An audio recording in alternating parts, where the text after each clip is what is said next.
Guys, welcome back to my channel. I'm Sierra and today we're going to be doing a different video than what you're used to seeing on my channel.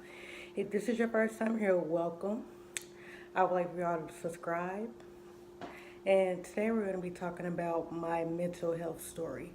I had a pretty normal childhood until the age 12. At the age 12, my oldest brother got killed and it kind of triggered depression. Now, me and my brother were like this, and we didn't end on the best foot. So it kind of messed with me, and it triggered me to different emotions that I had never felt before. I wanted to hurt myself and all types of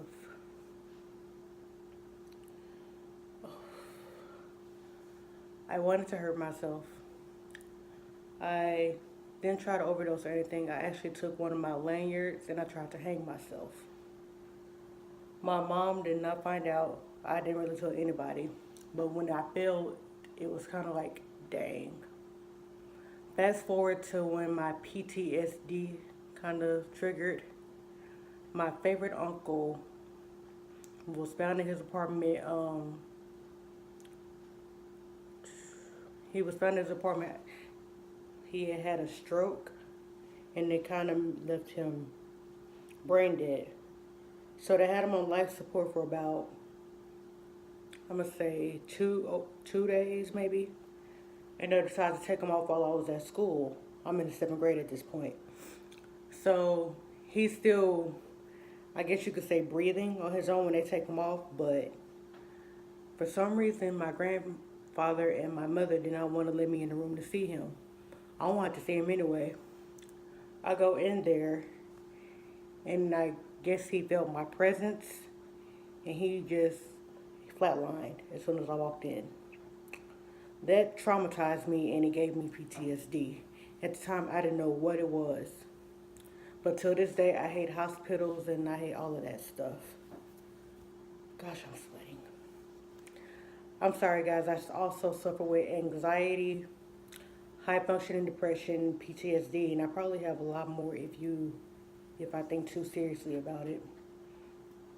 So at this point, I really didn't like death to begin with. I didn't even go to my own brother's funeral, but I went to my uncle's, and it was a very long day.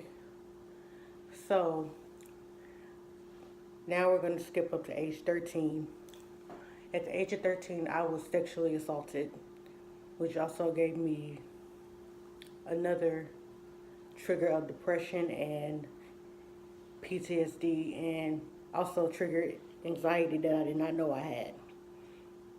Because you want to do something traumatic like that, I shut down.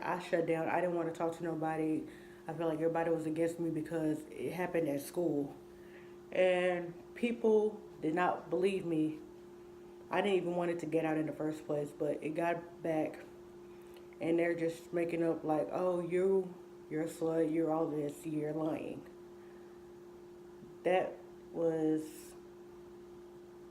I tried to kill myself again. So it was really, really terrible. And just thinking you're in middle school at this time, and you're not thinking that something like that is going to happen to you. So we're going to jump forward to age 16. I was sexually assaulted again, and the same thing happened. This time it happened at church. I had a boyfriend at the time.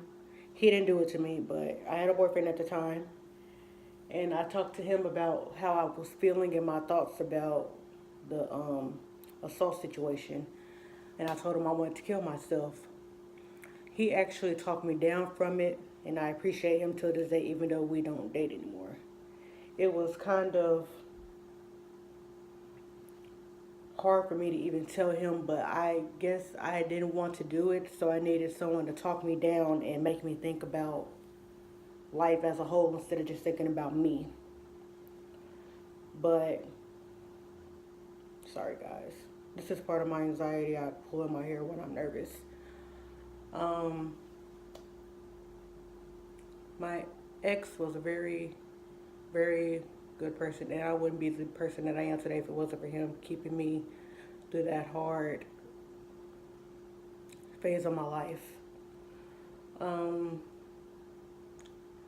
so after that, little things happen here and there, and I thought I was fine, but I did realize that I had an anger problem, and I get angry over the slightest little things. I didn't realize that could be a factor in high functioning depression, where one of the symptoms are people blow the smallest things out of proportion. And I was looking it up recently, and I'm like, dang, I actually do that. Um, I have excessive pastimes, which is watching Netflix or YouTube, binge watching, and not wanting to do anything else. I suffer with that. And I have a hard time trying to sit still and rest and stuff like that. And that's also another form of high functioning depression. I didn't think my depression was that serious. I thought I had um, settled that, but I guess not. But then again, I had 3 recent deaths since May, June, and July. In May, one of my classmates got stabbed. In June, my cousin died. And then a couple of weeks ago, my uncle died.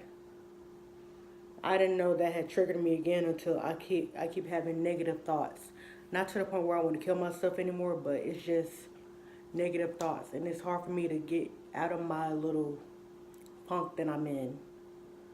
Even though I talk to one of my friends every day, hey Marshawn, if you're watching, she kind of helps me through my little episodes. I also have a friend also on YouTube. Her name is Jessica. Hey Jessica. She also posted a video about her mental health. I'll post it down in the description box below if you guys want to check it out. And she said that I also agree with that.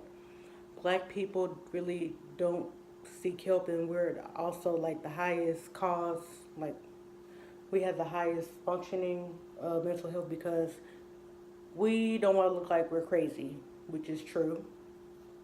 And we think it's crazy if we need to go talk to a counselor or anything, which is not bad. It actually helps you. I honestly have not seen anybody, and I probably need to, and I probably will when it's free. I'll probably have to do it when I go back down to my university. But I don't. I have restless nights. I have a hard time falling asleep, which is also another function of the depression. And my PTSD kicks in randomly. I just have little flashbacks, like when someone does something, it triggers it, and people look at me like I'm crazy, and they don't understand why I act the way I act. But at the same time, it's not their business. I feel like this video is all over the place, but I'm gonna try not to edit anything out. So, and now we can talk about my anxiety. I suffer with anxiety as long as I can remember. It starts at random. I twiddle my fingers like this. My palms get very, very sweaty like they are right now, and I actually pull in my hair as a try to calm myself down. And I can chew gum very, very loud when I feel very nervous.